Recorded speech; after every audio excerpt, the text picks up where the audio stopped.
శ్రీ సచ్చిదానంద సమర్థ సద్గురు సాయినాథ్ మహారాజ్ की జై. నమస్కార సాష్టాంగ శ్రీ సాయినాథ. ఓం సాయిరామ్. శ్రీరామ విజయం అనే ఈ గ్రంథాన్ని మరాఠీలో రచించిన వారు శ్రీధరి కవి గారు. వారికి నమస్కార సాష్టాంగ ప్రణామాలు. తెలుగులో అనువదించిన వారు సాయినాథుని నారాయణరావు గారికి నమస్కార సాష్టాంగ ప్రణామాలు. తిరుమల తిరుపతి దేవస్థానము తిరుపతి వారికి నమస్కార సాష్టాంగ ప్రణామాలు. సాయినాథుని శరత్బాబూజీ గారికి నమస్కార సాష్టాంగ ప్రణామాలు. ఈ విశ్వంలో ఉన్న ప్రతి ఒక్క గురువుకి పేరు పేరున నమస్కార సాష్టాంగ ప్రణామాలు. అధ్యాయము 7. శ్రీ గణేశాయ నమః. శ్రీ సీతారామాభ్యాం నమః. సూర్యవంశ ప్రకాశక కమలనయన విరంచి జనక పతిత పావన శ్రీరామ. పరమేశ్వర ధ్యానగమ్య భక్తవత్సల అనంతరూప త్రిభువన పాలక దీనదయాళు రఘుపతి అవిద్యారణ్య దహన కౌసల్య గర్భజనిత అనర్ఘరత్న జగదుద్ధారక మునిజనరంజన దుర్జన భంజన రాఘవేశ నీకు జయము జయము. తాటకి వధ. గత అధ్యాయంలోని కథాక్రమం అనుసరించి విశ్వామిత్రుడు రామ లక్ష్మణులను యాగ సంరక్షణార్థం వెంటబెట్టుకుని వెళ్ళాడు కదా. దారిలో వారు గంగా స్నానం చేసి వేదోక్తంగా సత్కర్మలను నిత్యానుష్ఠానాలను ఆచరించారు. ధనుర్విద్యా సంబంధమైన నానావిధ మంత్రాలు అస్త్రాలు సంధించే సమయ సందర్భాలు సకల శాస్త్రాలు యుద్ధంలో ప్రయోగించే నానావిధ రహస్యాలు సకల కౌశలాలు విశ్వామిత్రుడు శ్రీరామునకు ఉపదేశించారు. బోధించిన వెంటనే శ్రీరాముడు వాటిని కరతలామలకం కావించుకొన్నాడు. ఆయా అస్త్రాది దేవతలు ప్రత్యక్షమై రాముని చరణాలకు మోకరిల్లి సరోవర జలంలోని చల్లదనంలా రామునిలో లీనమైపోయారు. ధీమంతుడైన శ్రీరాముని మనోధైర్యాన్ని పరీక్షించేందుకు గాధేయుడిలా అన్నాడు, ఓ శ్రీరామ, మనమిప్పుడు సిద్ధాశ్రమానికి పోయే మార్గమధ్యంలో ఉన్నాం. ముందు మార్గాన్ని తాటక ఆక్రమించి ఉంది. భయంకరమైన ఈ మార్గాన్ని తప్పించి వేరే త్రోవలో సిద్ధాశ్రమానికి పోదాం.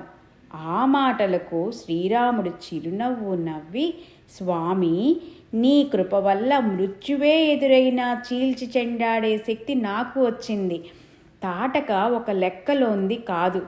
ఈ క్షణమే దానిని సంహరిస్తాను అని మహర్షికి సంతృప్తి కలిగేలాగా సమాధానం చెప్పాడు. దాంతో ఈ బాలకులు రాక్షసునెలా ఎదుర్కొంటారన్న ముని సంశయం సమూలంగా సమసిపోయింది. ముగ్గురు రథాన్నెక్కి తాటక విహరించే హిందోళికావనానికి పోసాగారు. హరికథ విన్నంతనే పాపాలు పటాపంచనట్లుగా ఆ రథం తాకిడికి భూమి దద్దరిల్లింది. వాయు వేగంతో చరించే ఆ అశ్వస్యందనం ఘోరారణ్యంలో అగమ్య ప్రదేశంలో ప్రయాణించి ఇక చొరడానికి వీలు లేని చోట ఆగిపోయింది. అప్పుడు, ఓ రాఘవా, ఇదే తాటక నివాస స్థానం. నరవాసన సోకగానే అది మనల్ని భక్షించేందుకు వస్తుందని విశ్వామిత్రుడు శ్రీరామునికి హెచ్చరించాడు. ఇంతలోనే యముడు కూడా ఉలిక్కిపడేటట్టుగా తాటక పెడబొబ్బ వేసింది. విశ్వామిత్రుడందుకు భయపడి, ఓ శ్రీరామా, రక్షించు అని కేక వేశాడు. 10,000 మదపుటేనుగుల బలంగల శక్తిశాలిని పర్వతోదరి కుంభకర్ణుని సోదరి అయిన ఆ ఘోర రాక్షసి విజృంభించి వందల వేల సంఖ్యలో గోబ్రాహ్మణులను ఒక్క పంటి కింద కరకరా నమిలివేస్తుంది. నిత్యం వనచరులను త్రోవన పోతూ కనపడ్డ వారిని మింగివేయడం తాటకకు అలవాటు.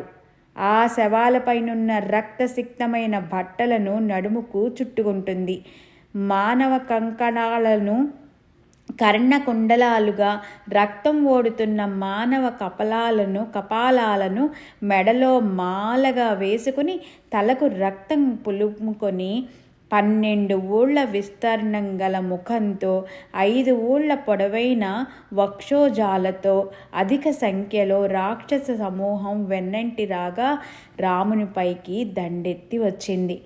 ఈ మార్గంలో వస్తున్న మానవులను వధించి వారి రక్త మాంసాలతో విందు చేస్తాను అని తాటక తన రాక్షస సమూహానికి వాగ్దానం చేసింది. అది గమనించి శ్రీరామునితో విశ్వామిత్రుడు, ఓ కోదండపాణి, ఈ రాక్షసి మహావృక్షంలా మిన్నంటుతోంది. రాక్షస మోకలు విశాలమైన వృక్షాలతో తాటకతో సహా ఆకాశాన హాహాకారాలు చేస్తున్నాయి. ఒకసారి అటు గమనించు అని అన్నాడు. రాత్రి అయిన తర్వాత సూర్యుడు ప్రకాశించినట్లు, యజ్ఞకుండంలో యాజ్ఞకులు అగ్నిని రగుల్కొల్పినట్లు శ్రీరాముడు కోదండాన్ని తీసి నారిని సారించాడు. అప్పుడొక ప్రళయకాల మెరుపుల ధ్వని పుట్టింది. అర్ధచంద్రాకారకృతిగా ధనస్సును సాగదీసి వాయువేగాన్ని మించిన గమనం కలిగిన ఒక బాణాన్ని సంధించాడు. అది ఎదురొచ్చే వృక్షాలను చీల్చుకుంటూ తాటక హృదయఛేదనం కావించింది. ఆ దెబ్బకు తాటక ఘోరంగా పెనుకేకలు వేస్తూ క్రిందకు ఒరిగిపోయింది. ఈ శబ్దాలకు విమానంలో గగనతలం నుంచి వీక్షిస్తున్న దేవబృందం ఉలిక్కిపడింది. రాఘవునికి జయ జయధ్వానాలు పలుకుతూ పుష్ప వృష్టి కురిపించింది. విశ్వామిత్రుడు బ్రహ్మానంద భరితుడై శ్రీరాముని ఆలింగనం చేసుకున్నాడు. రవికుల భూషణ, రాజీవనేత్ర, సుకుమార, నీ ధనుర్విద్యా కౌశలాన్ని కన్నుల పండగగా ప్రదర్శించావు. ఒకే నామజపంతో 1,000,000 పాపాలు భస్మమైనట్లుగా ఒక్క బాణంతో తాటకను భస్మం చేశావు అని ప్రస్తుతించాడు. తాటకి వధ వల్ల పారిన నెత్తురు మడుగు ఇంతని చెప్పలేం. భూమి అంతా రక్తసిక్తమైంది. గగనాన దేవదుందువులు మోగాయి. విశ్వామిత్ర యాగపాలన, అసుర సంహారం. రాముడు సిద్ధాశ్రమానికి విచ్చేశాడు. తాటక మరణవార్తను, శ్రీరామ ఆగమన వార్తను విన్న ముని బృందం వర్షాకాలం నాటి వరద గంగలాగా ఉప్పొంగిపోతూ వచ్చారు. అందరినీ కలుసుకుని శ్రీరాముడు అభివాదం చేశాడు. ఆ తర్వాత శాస్త్రోక్తంగా 4 దిక్కులు 8 మాలలు ప్రస్ఫుటమయ్యేలాగా యజ్ఞవాటికను నిర్మాణం చేశారు. సంభరాలన్నీ సిద్ధం చేసి యాగాన్ని ప్రారంభించారు. ఆ సమయంలో శ్రీరాముని సమీపించి విశ్వామిత్రుడు, మేము యాగాన్ని ప్రారంభిస్తున్నాము. అప్రమత్తతతో చరించి యాగ సంరక్షణ చేయవలసింది. ఈ పాటికి తాటక మరణవార్త విని రాక్షస ముఖ్యులైన మారీచ, సుబాహులు వచ్చి విలయం సృష్టిస్తారు. రాక్షసులు బహు కపటులు. కొండరాళ్లను ప్రహరిస్తారు. 4 దిక్కులను జాగరూకుడివై కాపాడవలసింది అని హెచ్చరించాడు. ఓ మహర్షి, మీరెలాంటి విచారమో పెట్టుకోనవసరం లేదు. విఘ్నాలు సృష్టించే వారిని విధ్వంసం చేసి యాగ సంరక్షణ చేస్తాను అని శ్రీరాముడు సమాధానం చెప్పాడు. శ్రీరాముని పలుకులకు అక్కడున్న ముని బృందం ఆనంద భరితులయ్యారు. ఘాదీసుతుడు దీక్ష గైకొని యాగం ప్రారంభించాడు. తారల మధ్య చంద్రుళ్లాగా, కిరణాల మధ్య సూర్యుడిలాగా ముని బృందం మధ్య విశ్వామిత్రుడు శోభిల్లాడు. ఓంకార స్వాహాకారాలతో ఆజ్యం పోసి దేవతలకు ఆహుతులనిస్తూ యజ్ఞం చేయసాగాడు. ఆ మంత్రాల వషట్కార ఘోష మిన్నంటింది.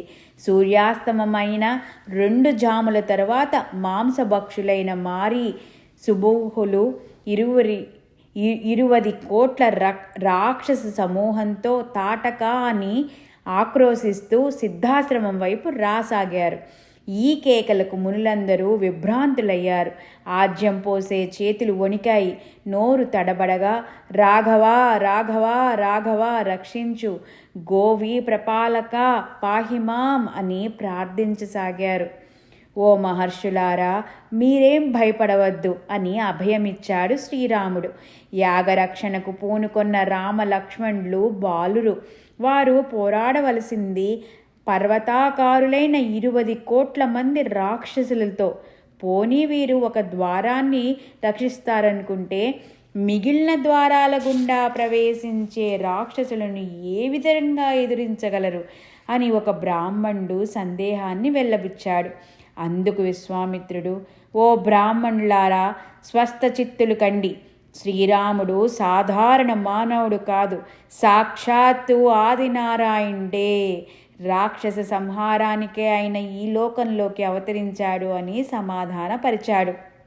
ఆ రాక్షసులు చెవులు దద్దరిల్లే కేకలతో పర్వతాల వంటి రాళ్లను యజ్ఞవాటిక పైకి విసిరితే రఘునందనుడు ఆ ఉత్పాతాన్ని ఎలా నిరోధించగలడు అని మరికొందరు బ్రాహ్మణులు సందేహించారు.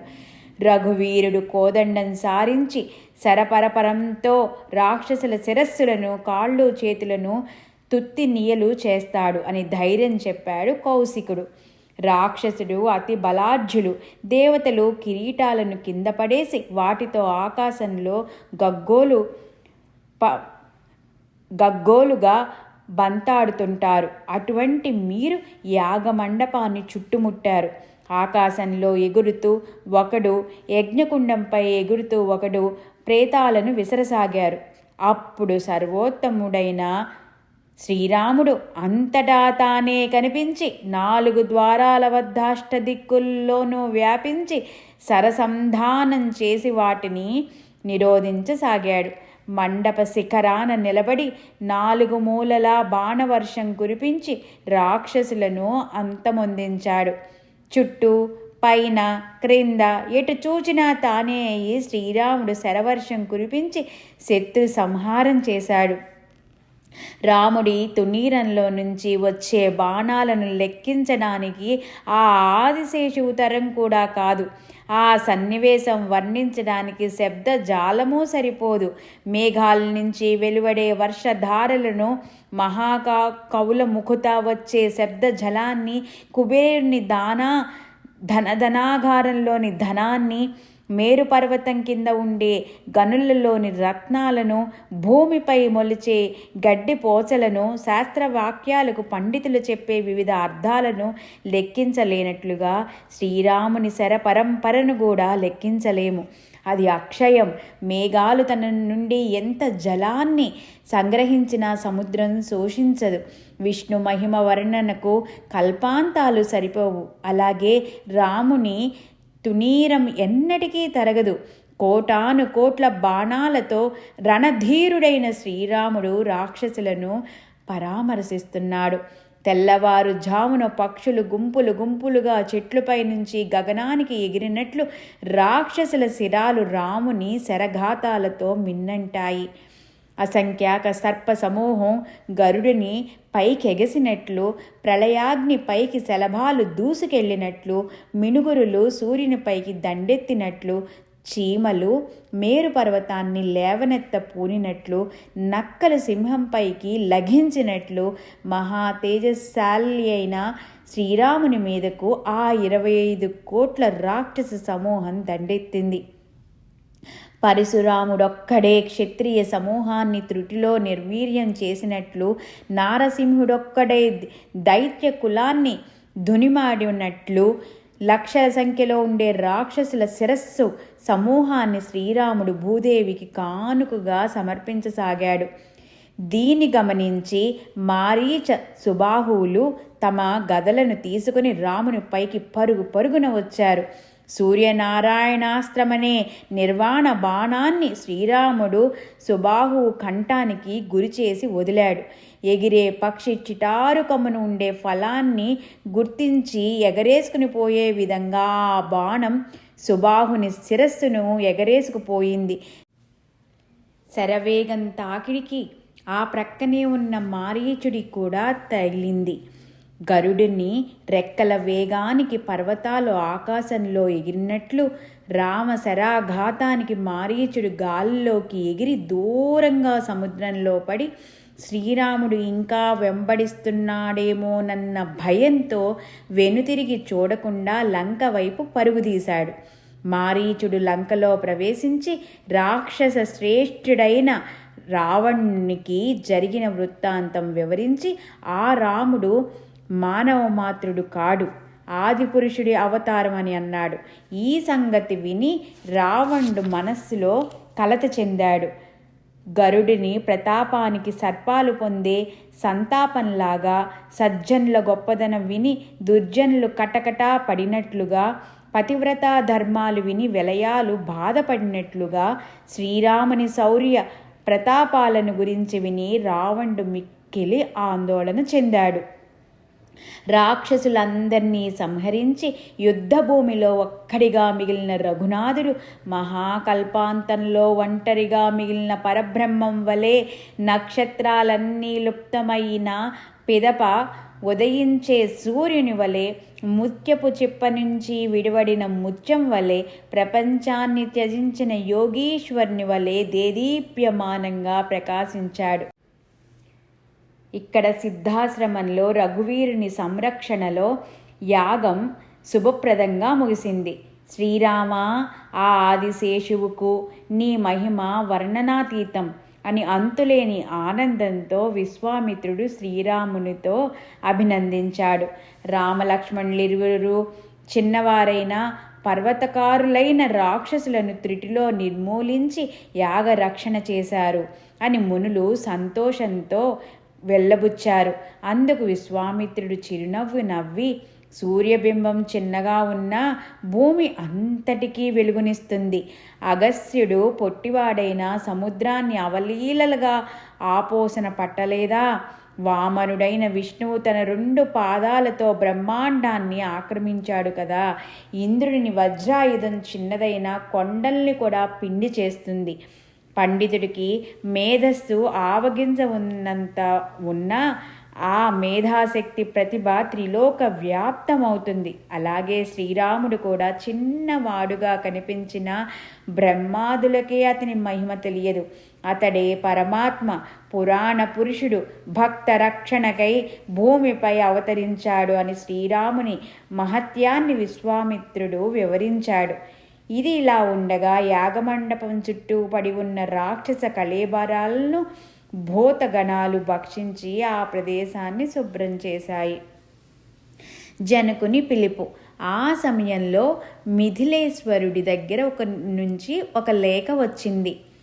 విప్రసమేతంగా విశ్వామిత్రుల వారిని తాము ఏర్పాటు చేసిన స్వయంవరానికి విచ్చేయమనే ఆ ఆహ్వానాన్ని స్వయంగా చదివాడు విశ్వామిత్రుడు.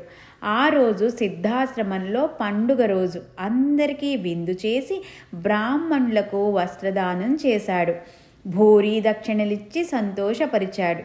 ఎక్కడ శ్రీరాముడు సహాయకారిగా ఉంటాడో ఆ స్థలంలో ఎటువంటి లోటు జరగదు. ఇంతలో రాత్రయింది. విశ్వామిత్రునికి ఇరుపక్కల రామలక్ష్మణులు పరుండి సుఖంగా శయనించారు. ఆదిశేషువు శ్రీమన్నారాయణుడు ఉండటం వల్ల విశ్వామిత్రుడు సంపూర్ణ సమాధి స్థితిని, ఉన్మని అవస్థను మించిన ఆధ్యాత్మిక స్థితిలో ఉండిపోయాడు. శ్రీరాముని ధ్యానించక నిద్రించిన వాడికి పశువుకు తేడా లేనట్లే అట్టివారు నరరూప పిశాచాలని తెలుసుకో. శ్రీరాముణ్ణి మనసారా ధ్యానించక నివేదన చేయక చేసిన భోజనము యజ్ఞపురుషునికి సమర్పించక వేసే ఆహుతుల వలె ఎందుకు కొరగాదు. రాముని ధ్యానించకుండా ఏ కర్మనారి ఆచరించినా అది నిష్ప్రయోజనమే. చివరకు గరిక, మట్టి, నీరు కూడా నశించిపోతాయి. రాముని ప్రాపు లేక లభించిన జ్ఞానం అజ్ఞానంతో సమానం. విద్య కూడా అవిద్య అవుతుంది. ధర్మం చేసినప్పటికీ అది అధర్మంలాగే పరిణమిస్తుంది. అయినా విశ్వామిత్రుడి భాగ్యమే భాగ్యం. పెన్నిది అయిన శ్రీరామునితో శయనించే భాగ్యం కలిగిన వానికి వాస్తవంగా ఏ దిగులు ఉండదు. విశ్వామిత్రుడు నిద్రపోయాడని రూఢి చేసుకుని మెలకువగా ఉన్న రామలక్ష్మణుడు ఇలా సంభాషించుకున్నారు. సోదరా లక్ష్మణ, మనం అయోధ్యకు తిరిగి ఎప్పుడు చేరుకోగలం? పితృదేవుల ముఖారవిందం దర్శించే భాగ్యం ఎప్పుడు కలుగుతుంది? సకల రాజాన్యలోకం మహారాజుకు ప్రణమిల్లినప్పుడు వారి కిరీటాలు సోకిన గుర్తులు గల ఆ మహారాజు పాదపద్మాలను ఎంతకాలానికి చూస్తాను? దివ్యరత్నాలు పొదిగిన ఆయన పాదరక్షకులను పట్టుకొని ఆయన చెంత నేనెప్పుడు నిలుస్తాను?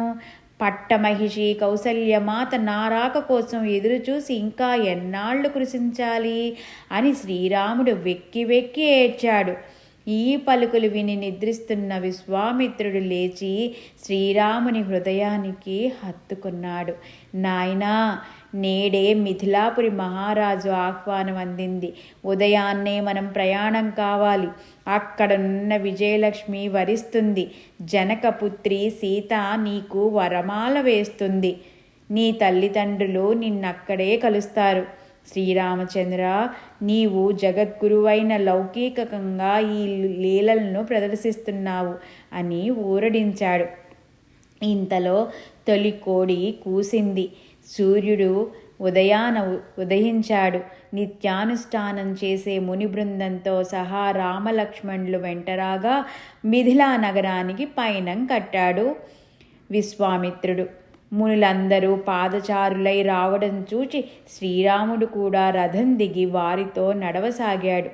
ఇది గమనించిన మునులు, ఓ రామా, నీ వల్ల జగత్తు ధన్యమైంది అని కొనియాడారు. విశ్వామిత్రుడు లక్ష్మణుడు ఇరువైపులా ఉండగా మధ్యగా జగద్వంద్యుడు రాజీవనేత్రుడు కంబుకంఠుడు అయిన శ్రీరాముడు నడుస్తూ చూపరులకు అత్యంత శోభను చేకూర్చాడు. క్షీరసాగర మథన సమయంలో బ్రహ్మ మహేశ్వరులు శోభిల్లినట్లు, చంద్రుని చుట్టూ శుక్రుడు గురువు అమరినట్లు, శంఖ చక్రాల మధ్య మహావిష్ణువు శోభిల్లినట్లు వైభవోపేతంగా శ్రీరామచంద్రుడు వెలిగిపోయాడు. అధ్యాయం 7 ఇంకా ఉంది. శ్రీ సచ్చిదానంద సమర్థ సద్గురు సాయినాథ్ మహారాజ్ కీ జై. నమస్కార సాష్టాంగ శ్రీ సాయినాథ. శ్రీరామ రామ రామేతి రమే రామే మనోరమే సహస్రనామ తత్తుల్యం రామనామ వరాననే. శ్రీరామ చంద్రార్పణమస్తు. శ్రీ సాయిరామార్పణమస్తు. ఓం సాయిరామ్. లోకా సమస్తా సుఖినో భవంతు. ఓం శాంతి శాంతి శాంతి.